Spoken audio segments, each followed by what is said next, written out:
Digitalisasi pelayanan publik di Indonesia terus berkembang, tapi apakah benar-benar bisa diakses oleh semua masyarakat? Kini, berbagai layanan seperti KTP, kartu keluarga, bisa diakses secara online, secara lebih cepat, praktis, dan efisien. Transformasi digital membawa banyak kemudahan bagi masyarakat.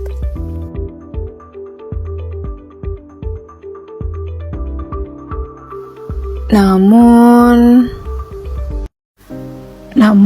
tidak semua masyarakat memiliki akses internet maupun kemampuan digital, terutama kelompok rentan seperti lansia, masyarakat desa, dan masyarakat berpendapat yang rendah. Kesenjangan digital masih menjadi tantangan, baik dari sisi akses maupun literasi pada masyarakat. Akibatnya, pelayanan publik belum sepenuhnya inklusif dan masyarakat rentan semakin tertinggal jauh. Diperlukan langkah yang nyata seperti peningkatan literasi digital, pemerataan akses internet, dan penyediaan layanan hybrid.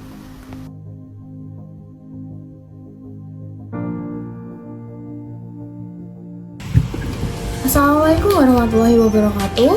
Perkenalkan, nama saya Salsabila Novia Jaro dengan NIM 11123000028. Saya Pungki Ayu Gusmaning Betari dengan NIM 11123000044. Di sini kami akan menjelaskan mengenai penerapan tahapan advokasi kebijakan menurut Toto Raharjo pada program digitalisasi pelayanan publik melalui sistem pemerintahan berbasis elektronik atau SPBE di Indonesia untuk memenuhi tugas UAS mata kuliah advokasi kebijakan. Yang pertama ada latar belakang. Pelayanan publik merupakan salah satu fungsi utama pemerintah dalam memenuhi kebutuhan masyarakat. Seiring perkembangan teknologi informasi, pemerintah Indonesia mendorong transformasi digital melalui sistem pemerintahan berbasis elektronik atau SPBE. Program ini bertujuan untuk meningkatkan efektivitas, efisiensi, transparansi, dan kualitas pelayanan publik. Namun, dalam pelaksanaannya masih ditemukan berbagai kendala seperti rendahnya literasi digital, keterbatasan infrastruktur teknologi, dan belum optimalnya integrasi layanan antar instansi.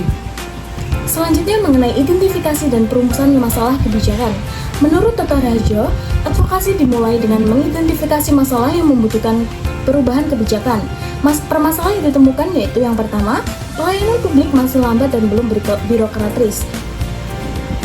Selanjutnya ada analisis pemangku kepentingan atau stakeholder analisis. Yang pertama ada pemerintah pusat. Pemerintah pusat memiliki kepentingan transformasi digital nasional yang memiliki pengaruh tinggi.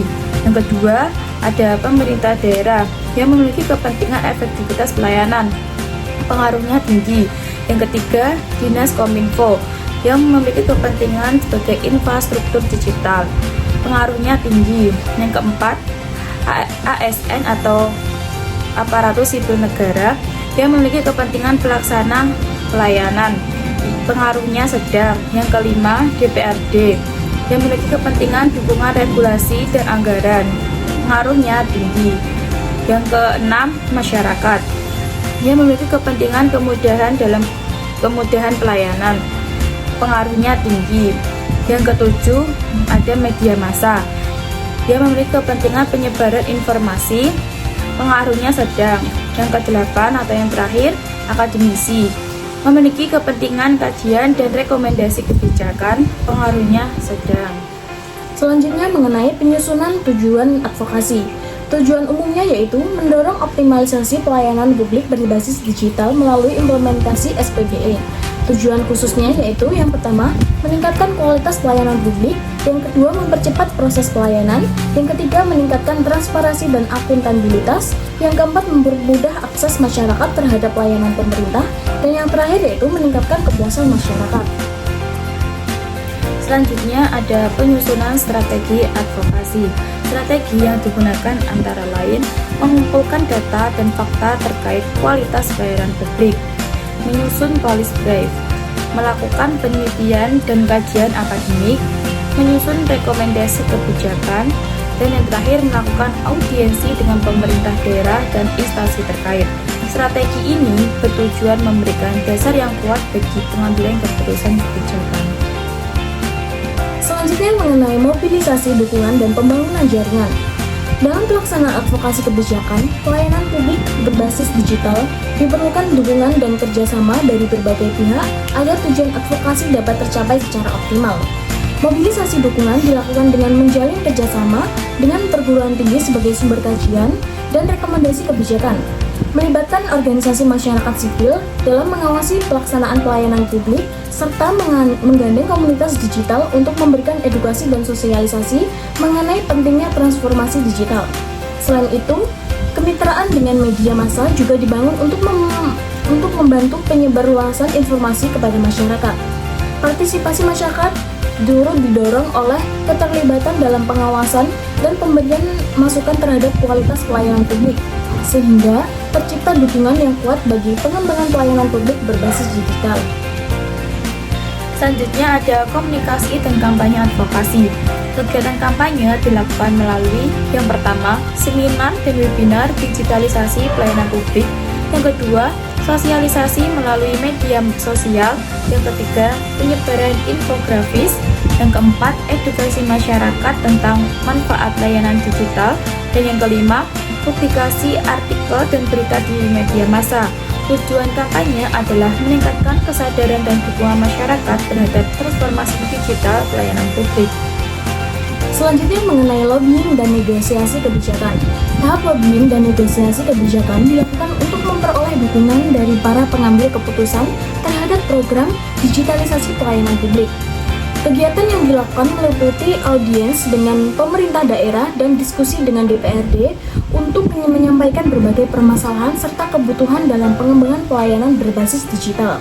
Selain itu, hasil penelitian dan rekomendasi kebijakan disampaikan sebagai bahan pertimbangan dalam pengambilan keputusan.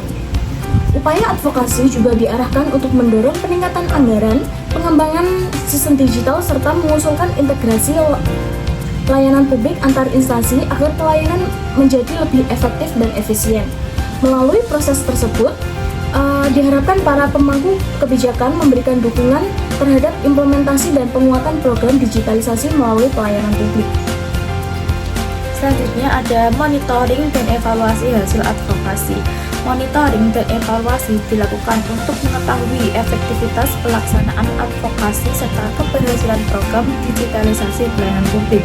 Proses ini dilakukan dengan mengukur beberapa indikator seperti jumlah layanan yang telah terdigitalisasi, kecepatan waktu pelayanan, peningkatan tingkat kepuasan masyarakat, bertambahnya jumlah pengguna layanan digital, serta berkurangnya keluhan masyarakat terhadap pelayanan yang diberikan. Melalui monitoring dan evaluasi, dapat diketahui sejauh mana tujuan advokasi telah tercapai dan berbagai kendala yang masih dihadapi. Hasil evaluasi tersebut kemudian digunakan sebagai dasar untuk melakukan perbaikan dan penyempurnaan kebijakan pelayanan publik berbasis digital di masa mendatang agar lebih efektif, efisien, dan sesuai kebutuhan dengan masyarakat. Selanjutnya mengenai refleksi terhadap keberhasilan dan tantangan advokasi. Yang pertama yaitu keberhasilan. Pelayanan menjadi lebih cepat dan mudah, transparansi meningkat, masyarakat dapat mengakses layanan secara online, serta efisiensi biaya dan waktu pelayanan.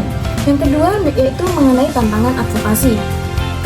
Keterbatasan infrastruktur internet, literasi digital masyarakat yang masih belum merata, keamanan data dan privasi pengguna, serta kesiapan SDM aparatur pemerintah.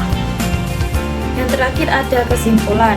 Penerapan tahapan advokasi kebijakan menurut Dr. Harjo dapat digunakan untuk mendorong keberhasilan digitalisasi pelayanan publik melalui SPBE. Mulai dari identifikasi masalah hingga evaluasi. Setiap tahapan memiliki peran penting dalam menghasilkan kebijakan yang efektif. Dengan dukungan seluruh stakeholder, pelayanan publik berbasis digital diharapkan mampu meningkatkan kualitas pelayanan kepada masyarakat secara berkelanjutan. Sekian dari kami. Wassalamualaikum warahmatullahi wabarakatuh.